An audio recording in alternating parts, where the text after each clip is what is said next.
Halo semuanya, gimana kabarnya? Semoga kalian selalu dalam keadaan sehat walafiat dan diberikan rezeki yang lancar. Amin, amin ya robbal alamin. Oke, setahu kalian, kira-kira ada berapa jalan sih biar utang pinjol itu bisa cepat lunas? Banyak yang cuma tahu satu aja ya, pokoknya dibayar aja dah biar sampai lunas. Padahal mah kalau kita lihat praktik di lapangan atau kalau kita baca-baca aturan di OJK-nya, banyak banget teman-teman kemungkinan yang bisa terjadi. Nah, di video kali ini akan kita bahas satu persatu, jadi pastikan kalian menonton videonya sampai selesai. Sebelum masuk ke poin pertama, perlu saya ingatkan satu hal ini.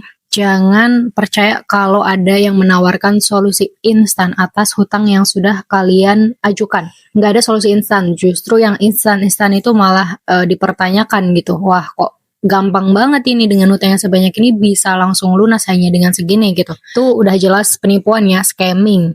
Jadi kalian perlu hati-hati semisal ada jasa penawaran hapus data di Slick atau hapus hutang atau hapus apapun itulah yang sifatnya instan, kalian perlu lebih waspada. Nah, sebenarnya ada berapa jalur sih yang sering dibicarain sama teman-teman komunitas Galbay buat nyelesain utang di pinjol? Di sini ada 3 jalur. Yang pertama itu ada yang namanya pemutihan ya.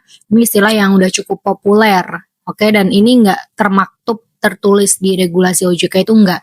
Karena ini istilahnya tuh kayak write off gitu loh, penghapusan buku.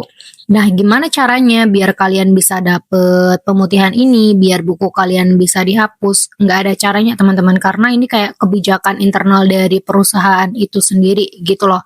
Jadi, jangan sampai kalian udah tahu jalur ini, terus kalian sengaja galbay untuk mengharap bisa dapat pemutihan atau write off secara tiba-tiba. Karena nggak ada yang pasti ya, ini pure internal dari kebijakan perusahaan itu sendiri. Takutnya misal kalian udah pede berharap seperti itu dan udah makin nambah jatuh temponya, udah makin nambah dendanya, bunganya dan lain sebagainya, kalian nggak dapat. Nah, kalian juga yang rugi gitu kan. Jadi fokus aja untuk meningkatkan pendapatan kalian tanpa mengharap apapun itu. Yang kedua itu ada restrukturisasi. Sederhananya kalian itu kayak mengajukan perubahan skema pembayaran ya, biar cicilannya itu terasa lebih ringan gitu, atau mungkin tenornya diperpanjang lagi gitu. Nah, tapi efektivitas dari kalian melakukan restrukturisasi ini tergantung kondisi kalian masing-masing. Karena restrukturisasi di sini belum pasti menguntungkan kalian ya teman-teman. Kalau emang kondisi utang kalian itu masih di tahap bunga dan dendanya itu terus bertambah, ya alangkah baiknya kalian hitung dulu total akhirnya itu seberapa gitu. Tapi kalau jumlah tagihannya itu udah tetap gitu ya, dan emang kalian itu udah punya kemampuan buat nyicil dikit demi sedikit, ya restrukturisasi ini bisa jadi salah satu opsi. Jadi semuanya balikin dulu ke kondisi masing-masing dari kalian sendiri. Yang ketiga ada negosiasi. Nah, ini jalur yang underrated banget, padahal gampang banget buat dilakuin ya. Ruang negosiasi, ruang geraknya ini cukup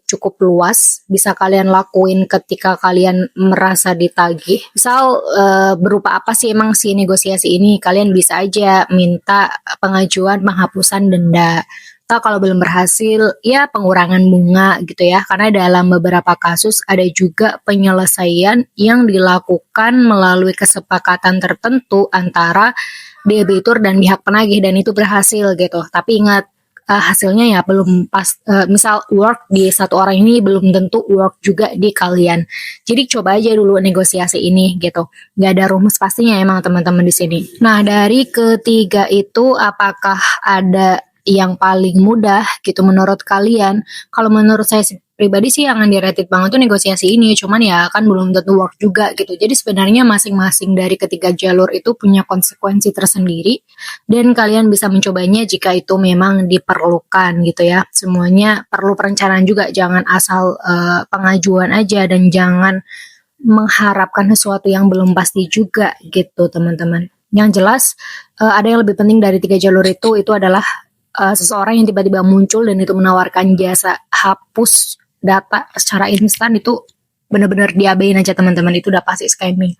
Kalau utang bisa dilunasin dengan waktu yang sesingkat itu, secepat itu, dengan dana yang seminim itu, semuanya pasti orang udah nggak mungkin ada yang galbay ya, udah mudah gitu lah ya. Jadi kesimpulannya ada 3 cara. Yang pertama itu kalian bisa menunggu kemungkinan kebijakan internal perusahaan terhadap piutang kalian yang udah sangat lama. Tapi menurut aku ini nggak worth it banget ya teman-teman. Jangan sampai kalian kayak menggantungkan terhadap sesuatu yang nggak pasti gitu. Atau yang kedua kalian bisa apply restrukturisasi jika emang kalian itu masih mampu buat nyicil.